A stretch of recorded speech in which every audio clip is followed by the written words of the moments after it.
Hey y'all, what's going on? It is Barb Meets World, and we are here again to discuss The Real Housewives of New York City's season 15, episode 6, which is entitled A Shot of Mezcal, y'all. A shot of mezcal. But before we get into all of that, y'all, go ahead and hit the like button. It helps me and my channel in terms of the algorithm. It helps me attract new subscribers such as yourself. And if you are not a subscriber currently, you should also hit the subscription button and become a Barb's babe. We would love to have you. Once this video premieres, I would love to know your thoughts and opinions on my commentary as well as the episode in the comment section below. Share me with all of your folks, and also be sure to hit the notification bell so you know each and every time I make an upload. And here we are. Okay. Here we are, y'all. So this episode left me feeling the exact same way as I did the last week and the week before that and the week before that, which is just, kind of underwhelmed, kind of just expecting a bit more. Actually, I'm not going to say expecting a bit more. I just want a bit more. I don't expect it, but I'd like it. Okay. Nonetheless, let's jump right into it. I don't want to drag this out longer than I have to, and I'm sure you guys don't want to watch me pull blood from a rock for 2 hours up here. So let's get into it. All right. So this episode actually began with Erin and Abe. They are at home in their new apartment or whatever. She's putting together some gift bag items type of situation. Of course, she's already given him BS about sitting on said bags. Nonetheless, she lets us know that 12 years ago, they took a trip to Tulum and they were put on to mezcal. They were put on to tequila during this trip. I'm assuming that's why she said that. But it wasn't until last year that they decided to actually go into the tequila business. They launched their, it's called Mezcalum, I believe, and they have over 800 accounts. And they were even approached by MetLife Stadium to be their in-house tequila, mezcal, I should say, in-house mezcal. And because of that, because they have had so much success with this new business, they want to celebrate by doing a Cinco de Mayo party. Yes, we're going to do a Cinco de Mayo party. And they're already well over capacity. She says they have 260 people that are attending, but the location is only set to hold 180. So they're way over there. Don't let the fire marshal come and hear that. But she's just like, it's definitely going to be more people than Jessel's party. And this is when Abe actually informs her that he spoke to Jenna about what was going on between them just a little bit. We remember that from last episode, right? And Erin says that, since they've spoken, Jenna's been texting her every day. They've been talking every day. Things are much better. And she finds it very sweet that Abe went and talked to Jenna, and, she just really appreciated him in that moment. She really felt like he was super loving to her in that moment. And just the way that she expressed herself about that, the way that she responded to finding out that he spoke to her and stuff like that tells me everything I need to know about. I call this a moment of tell us you told him without telling us that you told him. That's what I was getting from that, y'all. You guys cannot tell me that she didn't put him up to that. And yeah, you can't tell me otherwise. That seems like the type of person Erin is. She likes to control things from the most, minute details to the most major details, I believe. And I think that this was a situation where, she told him exactly what she wanted him to do, and he did it, which kind of speaks to, I feel like, the dynamic in their marriage. Moving on, we get Jessel and her mom. They're getting manicures. Her mother's in town, and every time her mother's in town, she gets it done. She holds it down. She's on grandma duty, the whole nine. So Jessel actually uses this time to tell her mother about how she wants to have a baby girl. And it's just very interesting now that she's having this conversation with her mom, just seeing as though last season her mom was the last to know about her IVF journey and all of that. And it's clear that they have moved leaps and bounds in their mother-daughter relationship, because now she can, you know, come to her mom and talk to her about these types of things and just have that support system there for her. So good for her. Good for them. Her mom tries to let her know that it's going to be like super stressful and a lot of work. It already is a lot of work, but she respects the fact that it's both her and Pavit's decision. She does basically give her blessing though, and say that and shares her excitement about becoming a grandmother again to a baby girl. So I think that did give Jessel some source of comfort and did give her that final push to want to have that conversation with Pavit, which we're going to see later on in the episode. She also says how she thinks they could benefit from therapy, her and Pavit, which, much like her mom being a woman of a particular age and also Indian, that is a culture in which they don't really see the value in therapy. They don't really support therapy, I guess. And that's something that I can not personally empathize with, but something that I can empathize with being in a community, being as though a lot of older generation black people do not believe in therapy as well. They take that approach as well, not really seeing it as a benefit, not really wanting to talk about their feelings, emotions, things like that, not really work out those things. So I understood where she was coming from with that. And she also says that Pavit, he's the same way as well. He's not one to really go to therapy, but he's just gonna have to deal with it. They're going. She don't care. She don't care. And I'm just like, okay, well, we'll see what he has to say about it, because it seems like he's the type of person who has to say something about everything. And usually it is contrary to whatever Jessel's saying. Just saying. Yeah, just saying. Oh, let me throw my banner up here. Y'all go ahead, like the video if you haven't already. Hit that like button for me, please. And thank you. And if you're catching this on X, make sure you guys come on over here and subscribe to the channel on YouTube, because I would love to have you, like I said earlier on. Next up, we see Ubah, Racquel, and Sai. They all meet up for, I guess that was lunch. I don't know. But shout outs to Sai for giving Ubah that pigeon book. I thought that was hilarious. Like, that's fun. That's, you know, the fun, shady, like, messiness that we like to see. Yeah, that right there. Nonetheless, they all thought that the party was good. They had a good time. And so then when Sai shows them this article about Jenna being engaged and having this giant ring on her finger or whatever from, I think it was Us Weekly, had posted it. I don't have any pictures of it, but I did. Said, RHONY's Jenna Lyons is definitely ready to marry Cass Bird.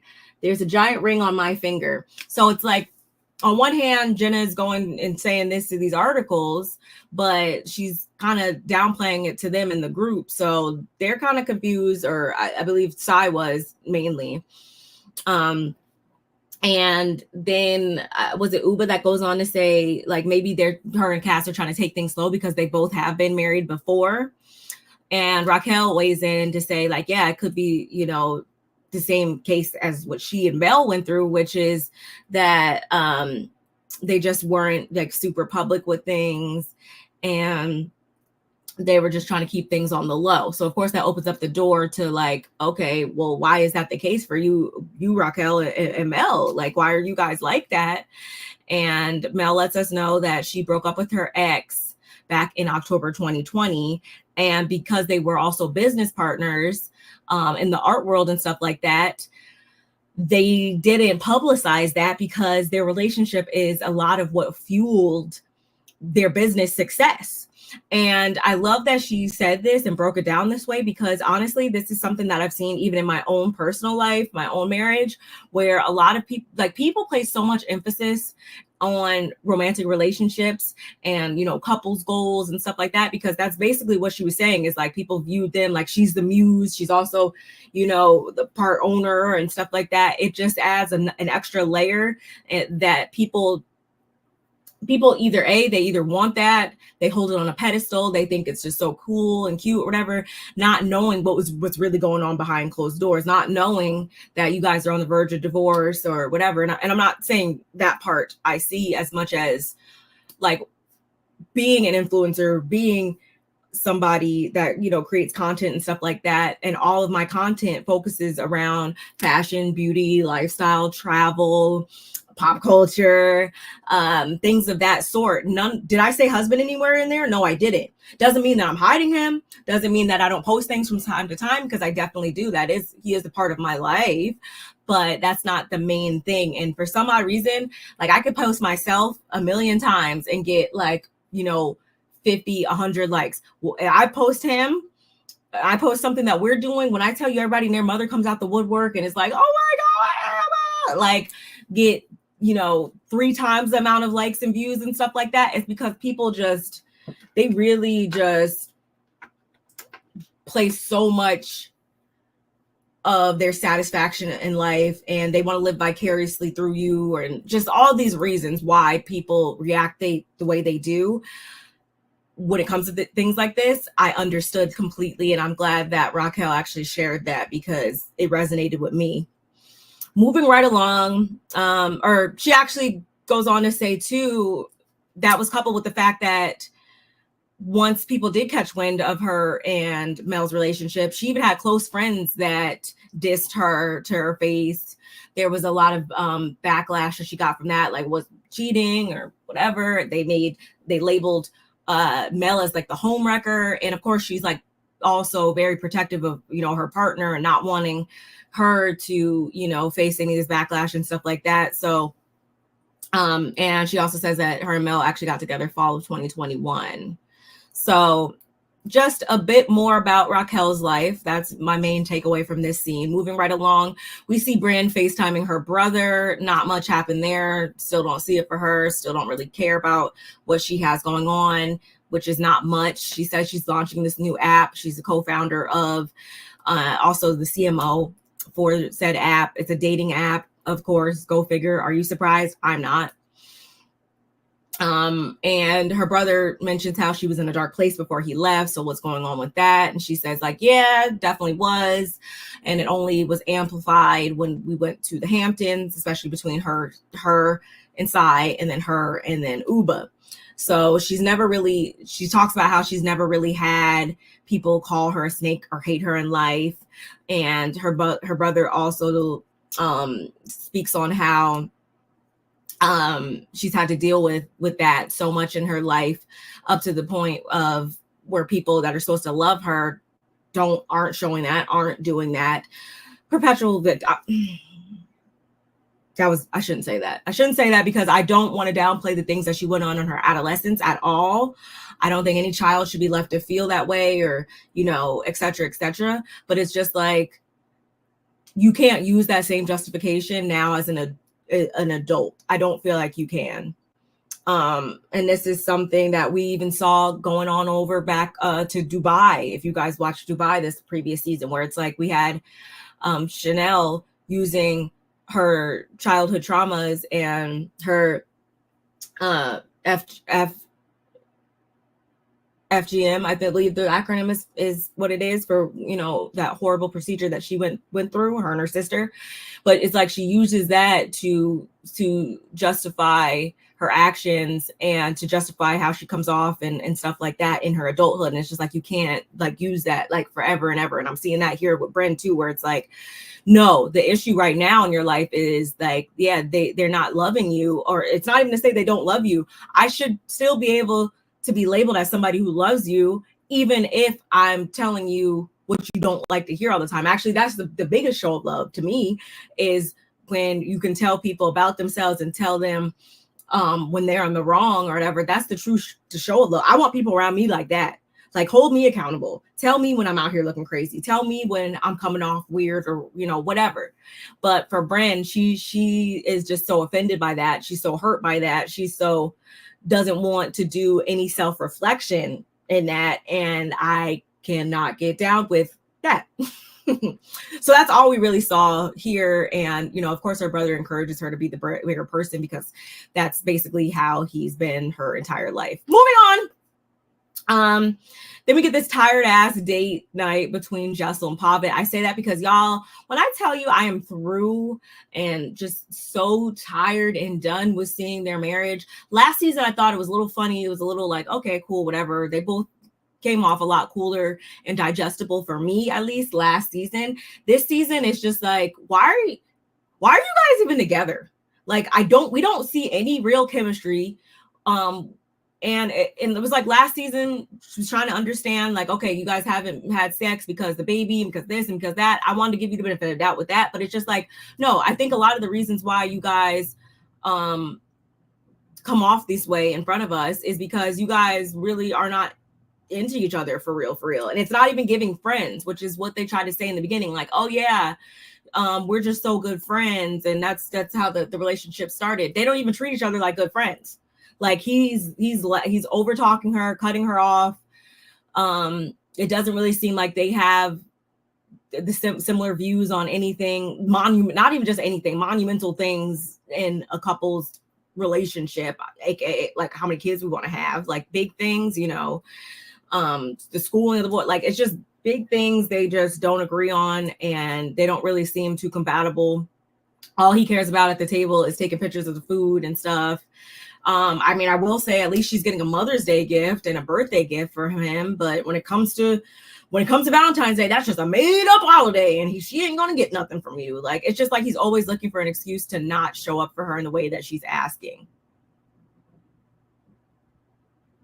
And I can't even say it's one-sided, because it's like, okay, we don't also see that really reciprocated either with her, like where she's like really doing stuff because she's into him or wanting to do stuff from him. It's kind of like like right now, like she's trying to get him to see things her way and have a baby and stuff like that. So it's just like, it's a lot of just individual self-servingness in this marriage, and I don't like to watch it anymore. She tells him about her meeting she had earlier with the IVF coach, which went really well, but then when she turns the tables on, like, hey, so can we have a baby, he immediately cuts her off. He's talking about, you know, the decision's been made, we're not doing it, we're not having another baby. She's still trying to convince him. It was just very cringy for me, at least, because I would never want to be in a partnership like that, because it doesn't really seem like a partnership. It seems like you do you, I do me, and we just, like,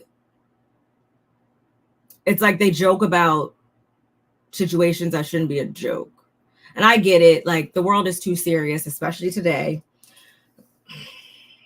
I told myself I wasn't going to talk about anything political. I wasn't. Keep it cute for y'all. I'm gonna keep it cute. But it's just like, there's so much seriousness. There's just so much just negativity in the world. So I get trying to add humor where you can. But again, in this situation, it's like, you guys don't want the same things. Like, why are you together? Like, seriously. She suggests they go to therapy to work on their communication. He makes it all about how she needs to work on her communication. He doesn't see any fault of himself and his self of this. She's just concerned about the price of therapy. It was just stupid. Moving on, Racquel and her fiance, they visit an art gallery. This is the first time they visited an art gallery in New York. It's showcasing new emerging artists, which is, you know, shout outs to the new emerging artists. We love to see it. We hear more about the nasty rumors that went around her breakup and everything.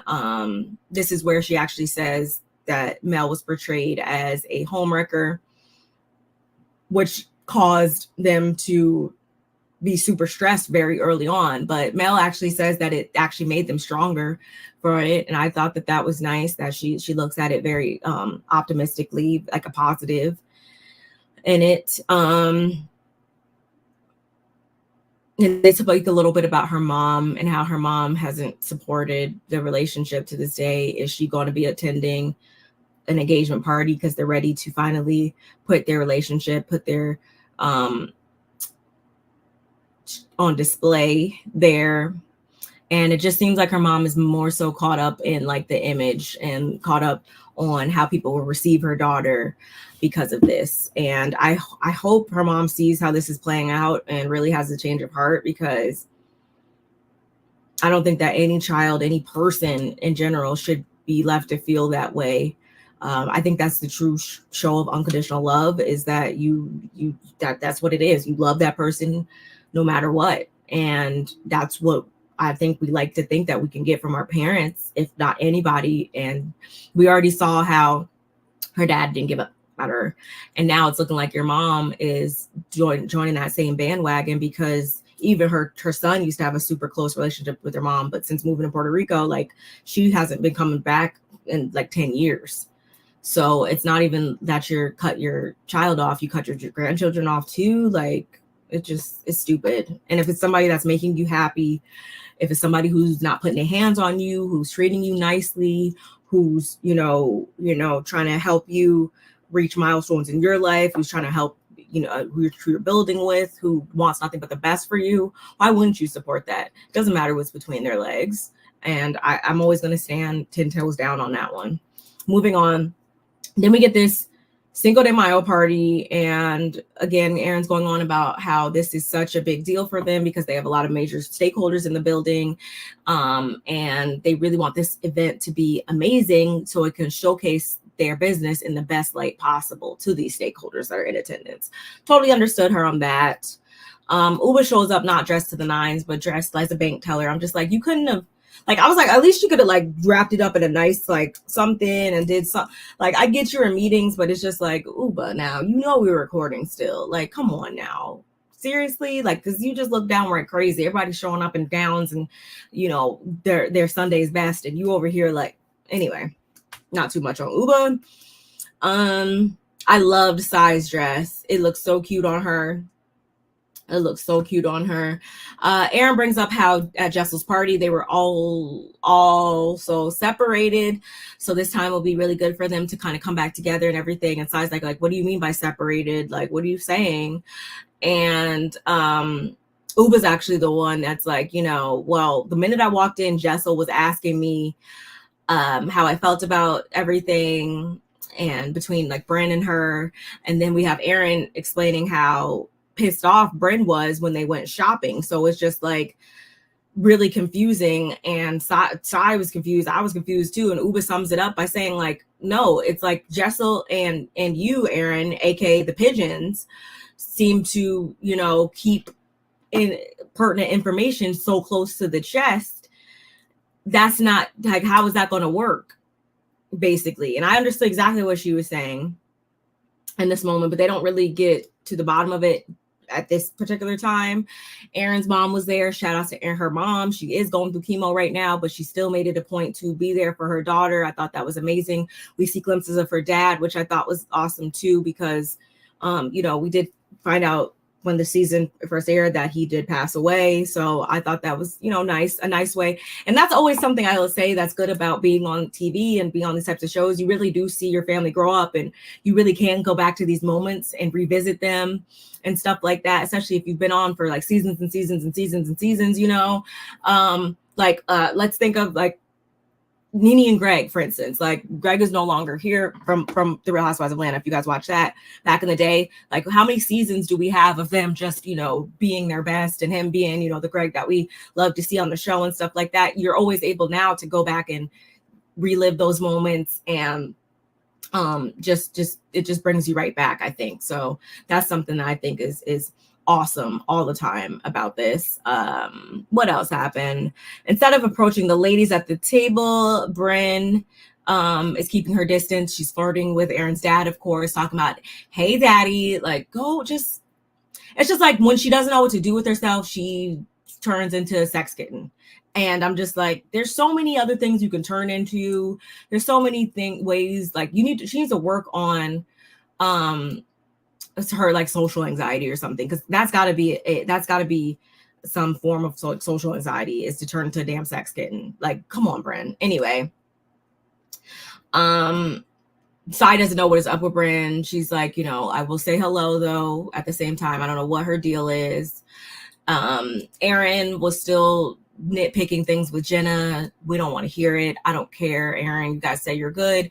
It's just like, Erin, if it's not 110% the way that Erin wants it, like forget 90. She doesn't want 90. She doesn't want 99.99999. She wants 100 and not even 100%. She wants 110. She wants 1,000% her way at all times. Otherwise, she's going to have something to say. She seems like some person that's just never content with things. And those types of people are exhausting to be around. And that's why I understand going back to not justifying what Abe did, because I don't justify that. You should always be transparent about everything. with your partner, especially when it comes to finances. But it's just like, yeah, I can see how he probably thought, like, you know, how am I going to measure up? Like, always trying to measure up to something, because it just seems like she is somebody that puts like a lot of stress onto things. I don't want, just weird. Anyway, Jessel asks Ubah if she's spoken to Brynn, and Ubah's like, I don't want to, I don't care, and I'm very upset with you because that's your party. She made it clear that she didn't have any issues, so if Brynn has any issues, she should come to talk to her. But then fast forward to today, and Erin talking about when they went shopping, Brynn was talking cash money-ish, basically. And again, pigeons, not getting the whole version of the story, causing more harm than good. That this is what Ubah is meaning when she says all these things. And it's like, because there's like sometimes a language barrier there, or sometimes she doesn't, you know, articulate herself in the most and ways that maybe some of us that English is our first language would put it down as. People want to act like they don't know what she's saying when I know exactly what she was saying and getting at. Then she starts to drink straight from the water, like pitcher or whatever. And Jessel's like, girl, there's glasses here, so you don't. It's like, I understood what Jessel was saying, but at the same time, Ubah takes this time to call Jessel a basic bitch. And I was just like, the way they showed that in the preview, it made it seem like it was going to be a lot more intense. They were talking about something trivial. Ha ha, he. Then they all have to weigh in on what exactly a basic bitch means, with Rebecca saying that it's kind of like a Karen to her. That's how she would take it. And Jessel, of course, is like, I'm a Karen. Like, how am I Karen? And I don't know. Jessel's just really been getting on my nerves a lot this season. It seems like she hasn't done like anything, like she hasn't been the main source, the main like person in the mix, as much as she's been like commentating on the outside. But it's just like, I don't know how to take her. Like, are we really knowing the real you? Is this really how, like, there's not a lot of substance there, it seems like. So I mean, maybe you are a basic, but anyway. Sai looks to Brynn to say that they're fine, she's moved on, but in her confessional she says that she doesn't trust her and she's disappointed within her. You know, somebody who's supposed to be a friend, come to find out they're talking ish about you. No ma'am. And I'm like, yeah, I'll be the same exact way. I'll keep it cute for the betterment of the group, for the betterment of the show. But Brynn is somebody who I wouldn't hang out with, who I wouldn't put too much stock into that friendship anymore. We don't even have a friendship. We just happen to know each other. We were former friends in a past life, is how I would put it if I was Sai. Pavit, was that a burrito or a gyro or like a what was he eating? Wasn't sure about that. But all in all, they were able to squash the beef enough in the moment. The party continues until Brynn is like, you know, where's Rebecca? And Erin's like, oh, she had an award, an accessory award that she was going to or whatever. And y'all, why does Brynn put her lips together to say, oh, I didn't know they gave awards out for Nordstrom Rack?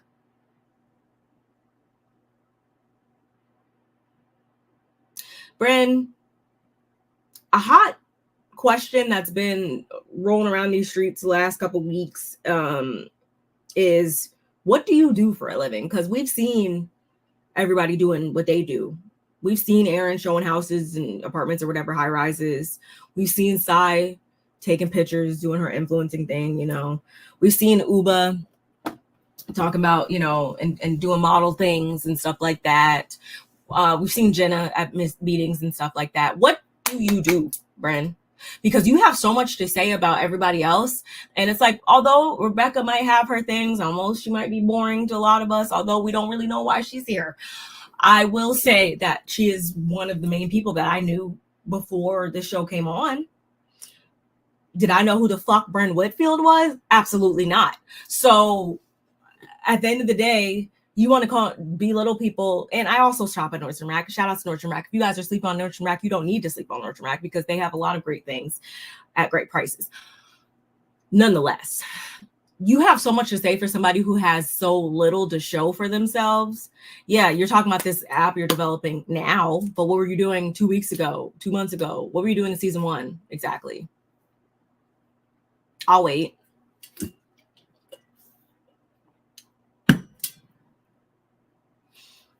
And Erin's like, of course. And I'm like, it's not supposed to be your friend. Like, if I was Rebecca, I would have to gather Erin up too, because she didn't defend you enough in this moment for me.